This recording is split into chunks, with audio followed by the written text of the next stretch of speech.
तो श्रीमद् भागवत में महाराजा अम्बरीश का चरित्र आता है। जैसी सेवा उन्होंने की, न भूतो न भविष्यति, कोई नहीं कर पाएगा। यहां तक कि प्रभु के लिए जो रसोई बननी है उसकी चक्की भी अपने हाथ से चलाते हैं। एक दिन चक्की चला रहे थे, पसीना आने लगा तो देखा भगवान पंखा कर रहे। महाराजा अम्बरीश ने देखा कि प्रभु स्वयं पंखा करे। बोले प्रभु आपको ये शोभा देता है?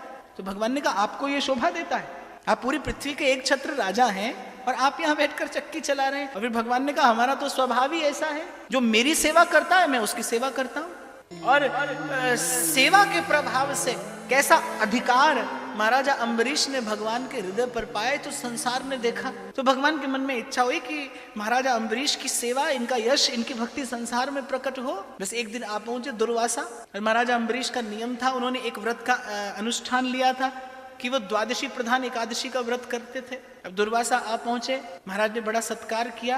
तो महर्षि दुर्वासा ने कहा भोजन करेंगे, बस स्नान करके आते हैं। 10,000 शिष्य महर्षि दुर्वासा के संग रहते थे। अब स्नान करने गए, थोड़ा विलंब हो गया और उधर जो पारण का समय था वो जा रहा था। तो महाराज ने विचार किया कि यदि पारण नहीं करता हूं तो व्रत भंग होता है, और यदि पारण करता हूं तो द्वार पर आए अतिथि को भोजन कराने से पहले स्वयं कैसे भोजन कर लूं, तो भी धर्म जाता है। गुरुदेव से पूछा, महर्षि वशिष्ठ से पूछा कि क्या किया जाना चाहिए। तो महर्षि वशिष्ठ ने कहा कि कुछ नहीं, आप केवल भगवान का चरणामृत लेकर अपने व्रत का पारण कर लीजिए। निर्जल व्रत किया करते थे। महाराजा अम्बरीश ने चरणामृत लेकर अपने व्रत का पारण कर लिया। दुर्वासा आए, त्रिकालज्ञ थे, उन्होंने देखा कि अम्बरीश ने पारण कर लिया। अब रुष्ट होने का कोई कारण तो था नहीं। अब महामुनि रुष्ट हो गए, बड़े लोग हैं, रुष्ट हो गए। अब हुआ क्या था कि दुर्वासा सहज में ही नहीं आए थे। दुर्वासा महाराज अम्बरीश की भक्ति की परीक्षा लेने आए थे। हुआ क्या कि कुछ काल से ऐसी घटना हो रही थी कि जब जब देवर्षि नारद मिलते थे तब तब महाराजा अम्बरीश की भक्ति की प्रशंसा करने लगते थे। महाराज अम्बरीश की भक्ति से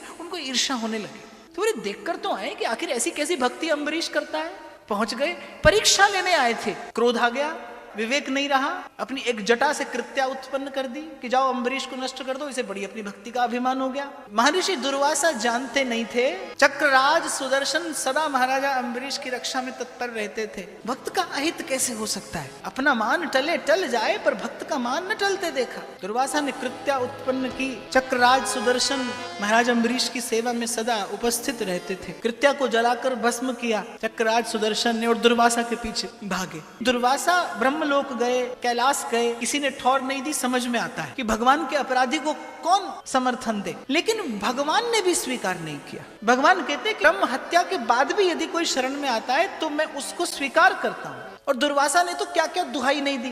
बोले अरे आप ब्रह्मण्य देव हैं, शरणागत प्रतिपालक हैं, भक्त वत्सल हैं, मैं आपके द्वार पर याचक बनकर आया हूं अपनी रक्षा की याचना लेकर। और भगवान ने दो टूक बात कही, अहम भक्त पराधीन, कि मैं स्वतंत्र नहीं हूं। बोले आप स्वतंत्र नहीं है? जैसे एक पतिव्रता पत्नी अपने पातिव्रत से अपने पति को अपने अधिकार में कर लेती है, ऐसे मेरे जो अनन्य भक्त हैं वो अपने पातिव्रत से मुझे अपने वश में कर लेते हैं। तो हे ब्राह्मण, तुम्हारी रक्षा नहीं कर सकता, उपाय बता सकता हूं। जिनका अपराध किया है उन्हीं के शरण में जाओ, तुम्हारी रक्षा कर सकते हैं। जब दुर्वासा गए तो महाराज अम्बरीश ने जल हाथ में लेकर कहा, यदि मेरे मन में श्री कृष्ण की भक्ति स्थिर हो, यदि मेरी भक्ति पतिव्रता हो, यदि मैंने स्वप्न में भी कभी कोई और आश्रय ना लिया हो, और यदि श्री कृष्ण मुझ पर प्रसन्न हो तो ये ब्राह्मण की रक्षा हो जाए, इस ब्राह्मण का कष्ट दूर हो जाए। और महाराजा अम्बरीश ने जैसे संकल्प का जल छोड़ा, चक्रराज सुदर्शन शांत हो गए। आज पहली बार महर्षि दुर्वासा को भेद पता चला